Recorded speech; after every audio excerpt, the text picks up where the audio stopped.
ராமநாதபுரம் மாவட்டம் முதுகுளத்தூரில் பேரூராட்சியின் சார்பில் நகர் வர்த்தக சங்கத்தினர் மற்றும் சமூக ஆர்வலர்கள் இணைந்து மலேரியா டெங்கு குறித்து விழிப்புணர்வு பட்டிமன்றம் நடத்தினர். இதில் முதுகுளத்தூர் காவல் துணை கண்காணிப்பாளர் திரு ரவி தலைமை வகித்தார். முதுகுளத்தூர் பேரூராட்சி அலுவலர் திரு பாஸ்கர் பூபதி வரவேற்றார். தொடர்ந்து புதுகை பூபாலம் கலைக்குழுவினரின் டெங்கு மலேரியா விழிப்புணர்வு பட்டிமன்றம் நடத்தினர். ஆசிரியர்கள் மங்களேஸ்வரன், திரு பவுல், திரு முத்திருலாண்டி, திரு காளிமுத்து, வழக்கறிஞர் திரு சந்திரசேகர் ஆகியோர் கலந்து கொண்டனர். இறுதியாக முதுகுளத்தூர் நகர் வர்த்தக செயலாளர் திரு மேகராஜன் நன்றி கூறினார். பேரூராட்சி சார்பில் இந்த பொன்னாடை பொறுத்து கௌரவிக்கப்படுகிறது. இந்த டெங்கு என்பது பயப்பட தேவை கிடையாது. நம்ம பாதுகாப்பாக இருந்தால் நம்மகிட்ட அணுகாது. டெங்குங்கிறது ஒரு கொசு, ஏடிஎஸ் கொசுன்னு பேர் இருக்கு. அது சாக்கடையில் உருவாகாது, நல்ல நீரில் தான் உருவாகும். எங்கே தேங்கி இருக்கிற எந்த நீர்லையும் அது முட்டை போட்டு இனப்பெருக்கத்தை உருவாக்கிவிடும்.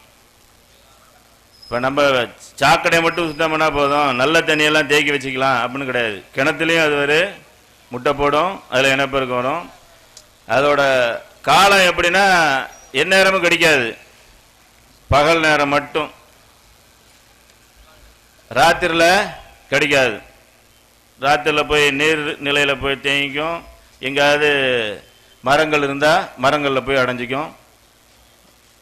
அந்த டெங்கு காய்ச்சல் வந்ததுன்னா தொடர்ச்சியாக அடிக்காது, லேசான ஃபீவர் இருக்கும்.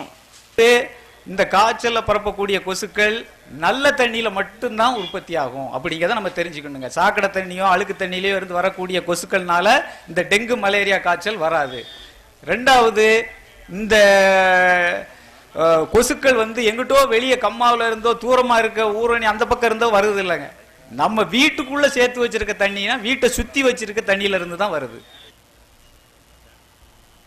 நம்ம இப்ப எப்படி இருக்கு, அவன் விளம்பரம் போடுறான் கொசுவுக்கு, குட் நைட் கொளுத்துங்கள். குட் நைட்டை கொளுத்தி வச்சுட்டு படுத்திருக்கோம், காதுக்குள்ள அது குட் மார்னிங். இது ஏன் அந்த மருந்துக்கெல்லாம் அது கட்டுப்படாத அளவுக்கு போயிடுச்சு. ஏன்னா நீங்க இப்ப மருத்துவர்களுக்கு கேட்டா தெரியும்.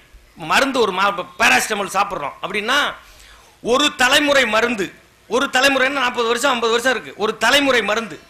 அந்த மருந்து அடுத்த தலைமுறைக்கு கேட்காது, கொஞ்சம் அடுத்த இதுவா கொஞ்சம் வீரியத்தை கூட்டுவாங்க. இப்போ பூச்சி மருந்து எப்படி இருக்கு, ஒரு காலத்தில் சும்மா பவுடரு இதுதான் தெளிச்சோம். பூச்சி மருந்துன்னா சாதாரணமாக வேப்பெண்ணெய் தெளிச்சோம், அதை தெளிச்சோம், இதை தெளிச்சோம், பூச்சி வரலை.